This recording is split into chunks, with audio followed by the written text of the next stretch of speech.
Hello guys, അപ്പോൾ ഇന്ന് എൻ്റെ വീടിൻ്റെ ഒരു ടൂർ കാണിക്കുകയാണ്. വീടിൻ്റെ മുമ്പിൽ തൂക്കിയിട്ടേക്കുന്നതാണ്. ഇത് കള്ളിപ്പാല. ഇത് കണ്ണ് കിട്ടാതിരിക്കാനൊക്കെ ആയിട്ട് ചെയ്യുന്നതാണ്. ഇത് നിറയെ ചുമന്ന പൂക്കളുണ്ടാകുന്ന ബ്ലോസം ഫാമിലിയിൽപ്പെട്ട ഒരു ചെടി പോലെയാണ് തോന്നുന്നത്. ഇത് ചുമന്ന ഒരുതരം പൂവുണ്ടാകുന്ന ചെടിയാണ്. ഇത് പർപ്പിൾ പൂവുണ്ടാകുന്ന ചെടിയാണ്. എൻ്റെ കരിവേപ്പാണിത്. ഇത് ഇത്രയും പിടിച്ചു കിട്ടാനായിട്ട് കുറേ സമയവും അധ്വാനമുണ്ട്. ഈ നിൽക്കുന്നതാണ് ആടലോടകത്തിൻ്റെ തൈ.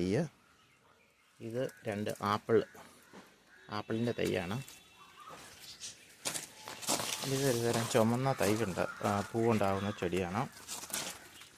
ഇത് ഞാൻ വീട്ടിൽ നിന്ന് കൊണ്ടുവന്ന് പിടിപ്പിച്ച ഇലച്ചെടിയാണിത്. വീട്ടിന് മുമ്പിലത്തെ കിണറാണ്.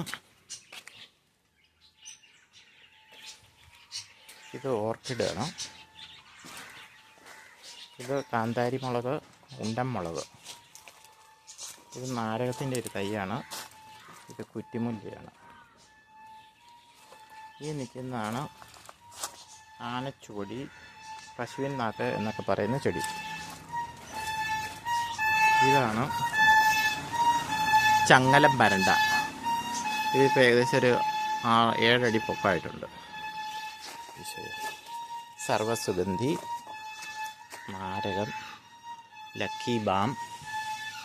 ഇപ്പെല്ലാം എൻ്റെ പ്ലാവിൽ ചക്ക കായ്ക്കുന്നുണ്ട്. പിടിച്ചു കിട്ടുമോയെന്ന് അറിയില്ല. അതിൻ്റെ അപ്ഡേറ്റ് പിന്നീട് തരുന്നതായിരിക്കും. എൻ്റെ മാവ് പൂത്തിട്ടില്ല.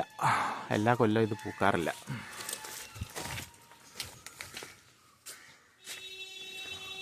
ഈ തെങ്ങിൽ എപ്പോഴും കതിരുണ്ട്. കുറേ തേങ്ങ കിട്ടും. ചിലത് കൊമ്പൻ ചെല്ലിയൊക്കെ കുത്തിപ്പോകുന്നുണ്ട്. എന്നാലും കുറേ കിട്ടും. ഇത് ആര്യവേപ്പിൻ്റെ ഒരു തൈയാണ്. ഇരുമ്പം പുളി. ഇത് കൊടംപുള്ളിയുടെ തൈ.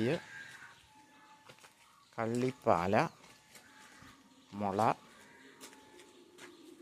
വീടിൻ്റെ ഒരു ഭാഗത്ത് മുള നട്ടുപിടിപ്പിക്കുന്നത് കണ്ണുദോഷം കിട്ടാതിരിക്കാനൊക്കെ ആയിട്ട് നല്ലതെന്നാണ് പറയുന്നത്. രമ്പയില.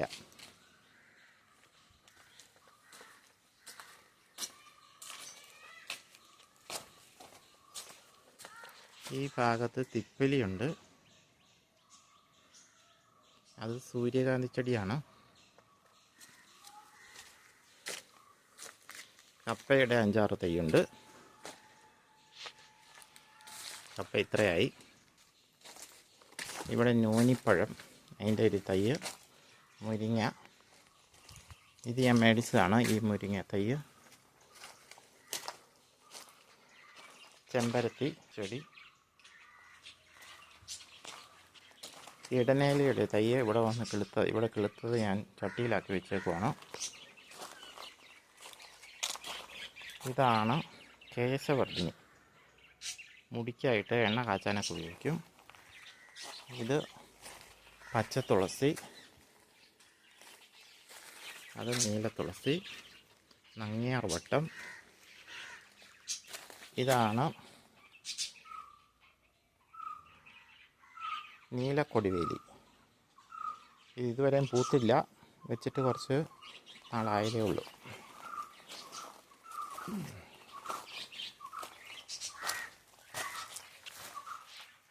ഇത് പനിക്കൂർക്ക.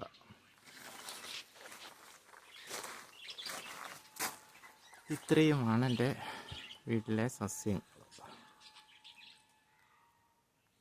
ഇതൊരു ക്രിസ്മസ് ട്രീ ആണ്. പൈൻ വിഭാഗത്തിൽപ്പെട്ടതാണ്. പൈൻ മരമല്ല.